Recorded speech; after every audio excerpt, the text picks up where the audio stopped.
माझ्या खेळाबद्दलच्या आवडीची आणि प्रेमाची खरी परीक्षा माझ्या इंजिनिअरिंगच्या वेळी आणि 11वी-12वीच्या वर्षात झाली. ती वर्षे सर्वात कठीण होती. अनेकांना असं वाटतं की हे एकतर क्रिकेट किंवा अभ्यास असं संकट आहे, पण कदाचित तसं नसावं. या समीकरणात 2पेक्षा जास्त गोष्टी असू शकतात. समजा माझ्या जीवन ऊर्जेचे 100 युनिट आहेत, त्यातील 30 ते 40 युनिट एक्स गोष्टीसाठी जातात आणि आता वाय ही गोष्ट मला खुणावते. अशा वेळी आपल्याला वाटतं की वायसाठी लागणारी ऊर्जा आपल्याला एक्समधूनच काढावी लागेल. पण आपण कधीच हा विचार करत नाही की उरलेले 60 युनिट कुठे जात आहेत. ते इतर अनावश्यक गोष्टींमध्ये चोरले जात आहेत, जे आपली जीवन ऊर्जा शांतपणे फस्त करतात. हे खोटं संकट आहे.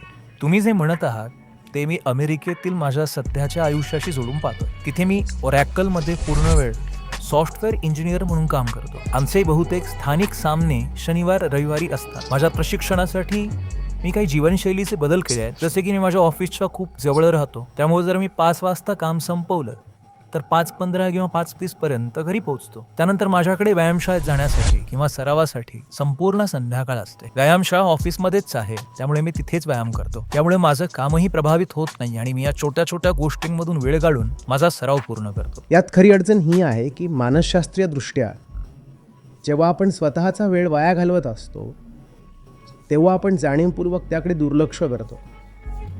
तिथेच खरी छाटणी करण्याची गरज आहे. तिथेच आपल्याला प्रकाशाचा झोत टाकणं आवश्यक आहे.